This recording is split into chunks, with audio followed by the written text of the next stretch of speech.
even if you don't make it to the professional ranks, the lessons that you learn, especially as a young girl, whether it's confidence, team building. We really used our collective power to just take a stand, and I feel like speak on a lot of things that a lot of women, not just in sports, but a lot of women around the country were feeling as well. Join us as we shine a spotlight on compelling conversations with community leaders from Washington State and beyond. This is Conversations with Katie Hall. Welcome to the show.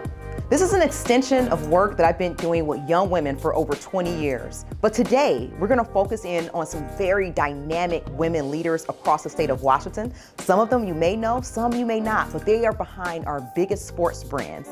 Then we'll get a chance to hear from my sidekick, Portia, our high school junior host. But first, let's go to the ladies.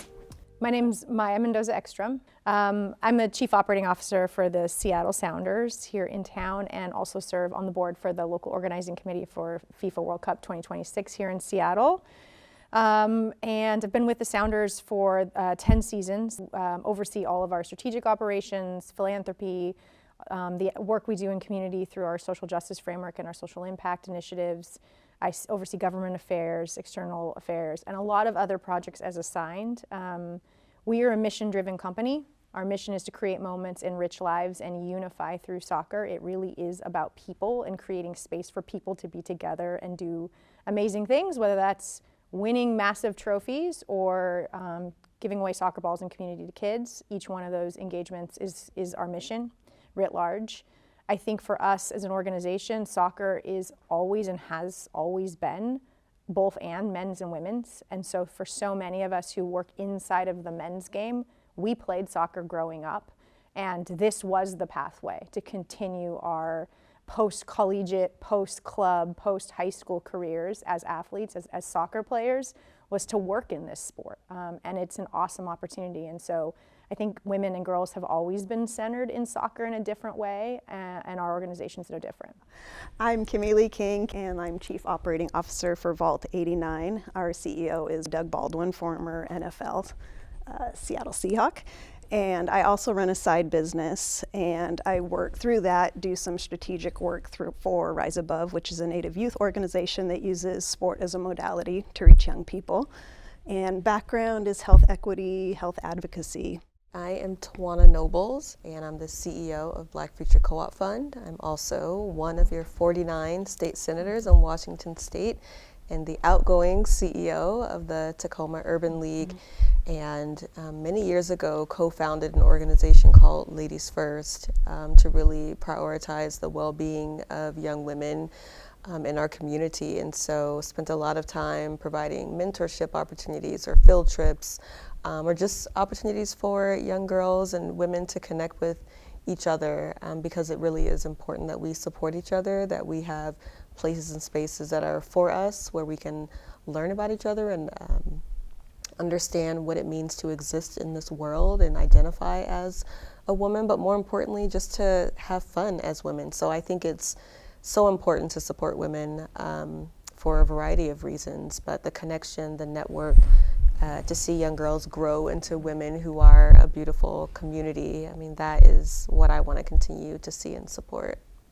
Hi, I'm Mari Harita. I'm the Senior Vice President of Social Impact and Government Relations for the Seattle Kraken, and in that capacity also oversee all our DE&I work. And like Maya, many other duties assigned. I also built and now run our affiliated 501c3 nonprofit called One Roof Foundation, where we focus on three primary impact pillars of helping to end youth homelessness in this region, increasing access to play for all youth with the focus on historically marginalized and minoritized youth, and advancing environmental justice work. And as a new organization in the hockey space, we recognize that we have a real opportunity and also an obligation to rewrite the hockey culture here in the Pacific Northwest to make sure it is one that is inclusive and welcoming, and one that celebrates differences and respects all people. So that's a big part of what we started to do and what we will continue to do. Hi, I'm Beth Knox, and I am President and CEO of the Seattle Sports Commission. I also oversee the Seattle Sports Commission's foundation, which is focused on providing support that provides capacity building for programs that support access to youth sports.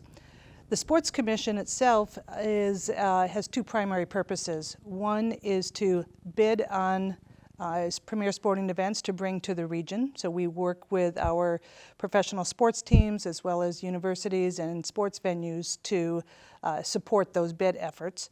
But we also work with our sports community to amplify messages or priorities from our sports teams and to ensure that there is a united front as we are bringing these events to the region and really showcasing not only our region and all that is special about it, but also to ensure that the experience that people have here, whether they are locals or visitors, that is an extraordinary experience. And I'm also, like Maya, I serve on the board of the Seattle 2026 World Cup board and excited about bringing that massive event to our region. And I'll just add that our role is also to ensure that we are providing the support necessary for our women's sports and our women leaders. That's the value of having so many women leaders in sports, is that we are providing that equitable approach for all genders. One of the biggest off-court skill that any athlete learns is organization and balance, because we have such a balanced schedule with practices, trainings, or games that you won't be able to do any of that if your grades fall below. So I have to prioritize certain things and sacrifice certain things, but I'm okay with that because I want to be a high educated athlete. And some advice I'd give to younger student athletes is just to understand when you need help and to not struggle alone. And if you're feeling overwhelmed, there are resources, not just for athletes, but for everyone. I've known Stuckey since I was in 7th grade, and I knew him before I tore my ACL. And he had been my trainer for the longest time. The biggest thing that he instills in us when we're playing is that, effort shouldn't be asked, it should be always given. And that's just something I'm always thinking about when I'm in the classroom, not even playing basketball. I'm in the classroom, I'm like, effort needs to be given. Every single time I'm in class, I need to be engaged, right? I appreciate everything that he's done for me and he's doing for these girls, because he's a mentor that has been giving back to the community, and he's building up women's sports. As an athlete, we have the platform from being in the spotlight. You never know who's watching you, right? And so from that standpoint, it is important to hold yourself accountable on the way you behave and the way you treat others on and off the court. And I've been giving a lot of different community service opportunities, such as working with homeless youth and being a mentor for young athletes. And personally, basketball has meant a lot to me, because I have been given a community of like-minded people, many of whom have become very close to me, like family. And I like connecting with people with different backgrounds, bringing them in and learning about them, because just at the end of the day, we humans seek connection, and this just makes me think about how important connection is. More to come with Portia, but first we'll hear from the NBA veteran who's mentoring young women through basketball. Stay tuned for more conversations with Katie Hall.